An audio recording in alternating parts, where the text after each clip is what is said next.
তো Google pay অ্যাপ্লিকেশনের মাধ্যম থেকে আপনি নিজেই নিজের এক ব্যাংক থেকে অন্য ব্যাংকের মধ্যে টাকা কিভাবে ট্রান্সফার করবেন তার পুরো প্রসেসটা আজকে আমি আপনাকে এই ভিডিওটির মাধ্যমে দেখাবো। তো সর্বপ্রথমে আপনি আপনার জিপে বা গুগল পে অ্যাপ্লিকেশনটিকে ওপেন করবেন।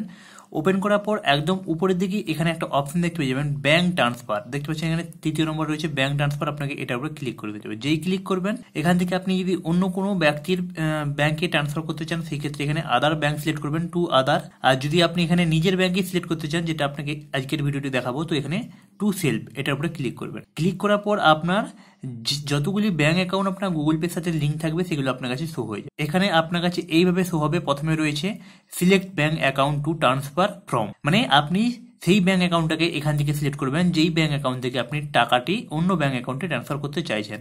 যেমন আমি এখানে পাঞ্জাব ন্যাশনাল ব্যাংকের মধ্যে আমার টাকা রয়েছে, আমি আমার এই অ্যাকাউন্ট থেকে আমি আমার স্টেট ব্যাংকের মধ্যে টাকা ট্রান্সফার করতে চাইছি।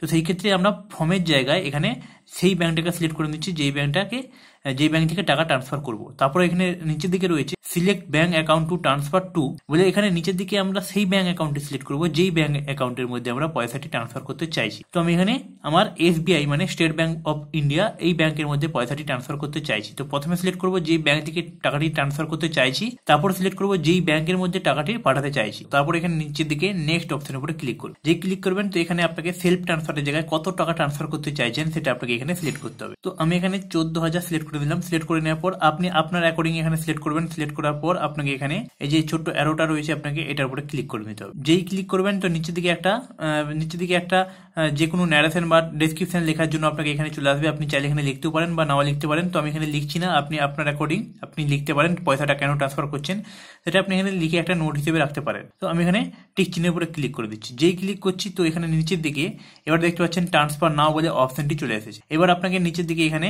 এই অপশনটির উপরে ক্লিক করে দিতে হবে। যেই ক্লিক করবেন তো আপনাকে এখানে ট্রান্সফারিং অপশন চলে আসবে এবং এখানে আপনার কাছে আপনার যে ব্যাংকটিকে আপনি যে ব্যাংক থেকে টাকাটি ট্রান্সফার করছেন সেই ব্যাংকের যে ইউপিআই পিনটি আপনি রেখেছিলেন সেই ইউপিআই পিন আপনি এন্টার করে নিয়ে এখানে টিক চিহ্ন রয়েছে এটার উপরে ক্লিক করবেন। যেই ক্লিক করবেন তো আপনার কাছে এখানে ট্রান্সফারিং প্রসেস শুরু হয়ে যাবে এবং আপনি দেখতে পাচ্ছেন এখানে টিক চিহ্ন চলে এসেছে এবং তার সাথে সাথে এখানে আমাদের যে ট্রান্সফার হয়েছে সেটা আমাদের এখানে একটা কোন ব্যাংক থেকে কোন ব্যাংকে ট্রান্সফার হলো সেটা কিন্তু আপনার কাছে এখানে একটা রিসিপ্ট চলে এসেছে। সঙ্গে সঙ্গে একটা মোবাইল থেকে মেসেজও চলে এসেছে যে আপনার ব্যাংক অ্যাকাউন্ট থেকে পয়সাটি ট্রান্সফার হয়েছে, কত টাকা সেটা আপনার কাছে এইভাবে চলে আসবে। তো এইভাবে আপনি খুব সহজেই আপনার নিজের এক ব্যাংক থেকে অন্য ব্যাংকের মধ্যে গুগল পে সাহায্যে পয়সাটিকে ট্রান্সফার করে নিতে পারবেন। আশা করছি ভিডিওটি আপনার জন্য খুবই একটি গুরুত্বপূর্ণ ভিডিও ছিল। তো ভিডিওটি দেখার পর একটু যদি হেল্প হয়ে থাকে বা ভবিষ্যতে এমন নিত্য নতুন ভিডিও দেখার জন্য চ্যানেলটিকে সাবস্ক্রাইব করে রাখতে একদমই ভুলবেন না। দেখা হচ্ছে এমন একটা নিত্য নতুন ভিডিওর সাথে। ততদিনের মধ্যে নিজে ভালো থাকবেন এবং আপনার আশপাশের সবাইকে ভালো রাখার চেষ্টা করবেন।